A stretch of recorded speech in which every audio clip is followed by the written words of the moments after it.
চলে আসবে সেখানে আমি ক্লিয়ার করে বলবো না যে এটা এত নম্বর সমস্যা, এত নম্বর সমস্যা। আমি তাই বলছি যে কিছু সমস্যা এখানে, যেমন একটা সমস্যা হতে পারে এইরকম, শিক্ষার উদ্দেশ্যকে কারিকুলাম খুব অতি সরলীকরণ করেছে। কিরকম করে?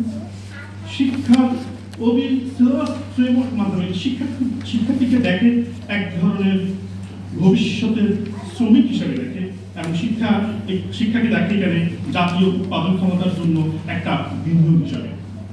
আমি যখন শিক্ষার্থীকে ভবিষ্যতের জন্য শুধুমাত্র দক্ষ মানব সম্পদ, একটা স্কিল লেভেল হিসেবে গড়ে তোলার জন্য শিক্ষাকে উপায় হিসেবে যখন শিক্ষাকে দেখব, তখন শিক্ষার আরো যে অন্য উদ্দেশ্য আছে, there is no doubt যে শিক্ষার একটা উদ্দেশ্য দক্ষ মানব সম্পদ তৈরি করা। শিক্ষার দক্ষ মানব সম্পদ তৈরি করার বাইরেও শিক্ষার আরো কিছু উদ্দেশ্য আছে। একজন ডাক্তার শুধুমাত্র রোগ নির্ণয় করতে পারেন, এটা তার দক্ষতা। শুধুমাত্র রোগ নির্ণয় করতে পারেন এমন ডক্টরই একজন ভালো ডাক্তার লিখেন না। একজন ভালো ডাক্তার হতে গেলে রোগীর সাথে তার যে ইন্টারাকশন, সমাজের প্রতি তার যে দায়বদ্ধতা, এই বিষয়গুলো যখন মিলে শিক্ষা লাভ করেন, এগুলো মাথায় নিয়ে তিনি যখন একজন রোগীকে তার ওষুধপত্র দেন, তখনই আমরা তাকে একজন ভালো ডাক্তার হিসেবে চিহ্নিত করি। তো সমস্যাটা হলো যে শুধুমাত্র একজন শিক্ষার্থী কি ভবিষ্যতের কর্মসংস্থান হয়ে উঠছে কিনা এই বিষয়টার উপরে জোর দেয়। এই কারণে শিক্ষার উদ্দেশ্যকে অতি সরলীকরণ করে ফেলে বলে আমার মনে হয়। এই ক্ষেত্রে প্রশাসনের ব্যর্থতা হলো উপরে কেন্দ্রিকতা। ওয়ান ফাইন মর্নিং ঢাকা বিশ্ববিদ্যালয় ফিলসফি ডিপার্টমেন্ট জানলো যে তাদেরকে এখন থেকে সিলেবাস প্রণয়ন করতে হবে, সিলেবাসের আন্ডার যেতে হবে। এটা শুধু ঢাকা বিশ্ববিদ্যালয় ফিলসফি ডিপার্টমেন্টের সমস্যা না, এটা ঢাকা বিশ্ববিদ্যালয়ের সবগুলো ডিপার্টমেন্টের সমস্যা। ওয়ান ফাইন মর্নিং সম্ভবত বিশ্ববিদ্যালয়ে জানলো যে পুরো বিশ্ববিদ্যালয়কে সিলেবাসের এখন থেকে অনুসরণ করতে হবে। কিন্তু এই সিলেবাস প্রণয়ন করার সময় এই সিলেবাসের সাথে যে অংশীজনেরা আছে, শিক্ষার্থী থেকে শুরু করে, শিক্ষার্থীদের অভিভাবক থেকে শুরু করে, প্রাক্তন শিক্ষার্থী থেকে শুরু করে, বিভাগের শিক্ষক থেকে শুরু করে, বিশ্ববিদ্যালয়ের শিক্ষক থেকে শুরু করে, স্থানীয় লোকজন থেকে শুরু করে, তাদের কাছে কি মতামত দেওয়া হয়েছে? ফিলসফি ডিপার্টমেন্টে যখন এই সিলেবাসটা প্রণয়ন করা হয়, তখন ফিলসফি ডিপার্টমেন্টেরও আসলে কিছু করার ছিল না। ফিলসফি ডিপার্টমেন্ট বাধ্য হয়েছে প্রশাসনের এই কথা শুনতে। তো এইটা সিলেবাস আমাদের এখানে যে আছে, এই সিলেবাসটা যতটুকু না বটম আপ বা তৃণমূল কেন্দ্রিক একটা বাস্তবায়ন হচ্ছে, তার থেকে এটা বেশি করে হয়ে গেছে উপরে কেন্দ্রিক বা টপ ডাউন একটা অ্যাপ্রোচ হয়ে গেছে এখানে। এবং এইটা হওয়ার কারণে যেহেতু এখানে সবার মতামত দেওয়া হয়নি, কাউকে জিজ্ঞাসা করা হয়নি, এখানে যে অন্যায়টা সংঘটিত হচ্ছে সেটা এক ধরনের প্রসিজারাল ইনজাস্টিস। এবং সিলেবাসের আরেকটা সমস্যা হলো এইটাতে প্রাতিষ্ঠানিক খ্যাতি তথা র্যাঙ্কিং উপরে খুব বেশি মনোযোগ দেওয়া হচ্ছে। ওই বিষয়গুলোর উপরে বেশি জোর দেওয়া হচ্ছে যে এই বিষয়গুলো এমন ডিসিপ্লিন টু ডিসিপ্লিন দেয়ার আর ডিফারেন্সেস।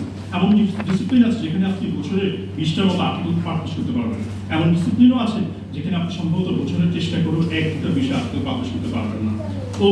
এখন যেই সাবজেক্টগুলো এই জিনিসটা করতে পারছে না, বা সাবজেক্টের নেচারের কারণে তা করতে পারছে না, সেই সাবজেক্টগুলোকে আপনি কম মূল্যবান, কম উৎপাদনশীল করে আপনি যখন মার্জিনালাইজ করে দেন, তখন আপনি আসলে ওই দৃষ্টিভঙ্গি, মননশীল বিষয়গুলো, ওই দৃষ্টিভঙ্গি বা ওই সাবজেক্টগুলো যে ধরনের জ্ঞান, যে ধরনের স্কিল বা যে ধরনের প্রবণতা এক শিক্ষার্থীর মধ্যে তৈরি করে, যেমন নৈতিক নিষ্ঠতা, গণতান্ত্রিক মূল্যবোধ, সামাজিক প্রাসঙ্গিকতা, এই দায়িত্ববোধ, এই বিষয়গুলো যে সাবজেক্টগুলো তৈরি করে দেয়, সেই বিষয়গুলোকে আপনি আসলে প্রান্তিক করে দেন।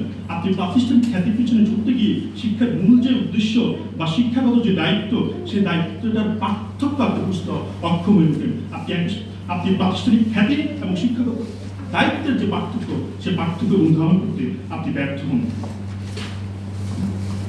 আরেকটি যে বিষয় ঘটে যখন আপনি মননশীল বিষয় যেমন দর্শন, সাহিত্য, ইতিহাস, এই ধরনের বিষয়গুলো যখন আপনি এই ধরনের বিষয়গুলো আসলে শিক্ষার্থীদের মধ্যে কি ধরনের ভার্চু বা কোয়ালিটি ডেভেলপ করে।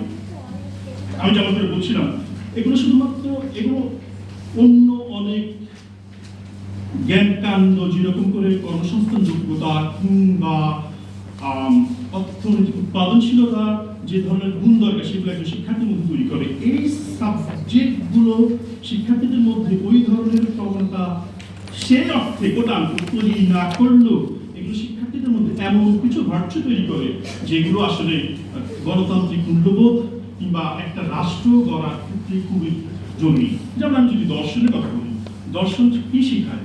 দর্শন প্রকৃত অর্থে একজন শিক্ষার্থীকে হয়তো কিভাবে একটা কনসেপ্টকে ভালোভাবে অ্যানালাইজ করা দরকার, যুক্তির কাঠামো কি হবে, নৈতিকতা বোধ কিভাবে একজনের মধ্যে জাগ্রত করতে হবে কিংবা জাগ্রত হতে হবে নৈতিক বোধ, এই বিষয়গুলো দর্শন শেখায়।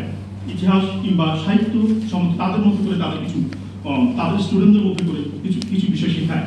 তখন আপনি এই বিষয়গুলোকে প্রান্তিক করে দেন বিভিন্ন কবি ফ্রেমওয়ার্কের সাথে, র্যাঙ্কিং সিস্টেমের বিভিন্ন কিছু প্রান্তিক করে দেন, তখন আসলে আপনি আসলে এই বিষয়ের সাথে সংশ্লিষ্ট শিক্ষার্থী, ওই শিক্ষার্থীদের স্বাধীনতাকে আপনি অবমূল্যায়ন করেন। শিক্ষার্থীদের মধ্যকার যে জ্ঞানতাত্ত্বিক বা বুদ্ধিবৃত্তিক স্বাধীনতা বা স্বশাসন গড়ে তোলার জন্য এই ধরনের বিষয়ের যে অনিবার্যতা, এই অনিবার্যতা আপনি স্বীকার করার মধ্য দিয়ে শিক্ষার্থীদের আপনি আসলে তাদের যে অনুসন্ধিৎসু মনোভাব, এই অনুসন্ধিৎসু মনোভাবকে আপনি সংকুচিত করে দেন।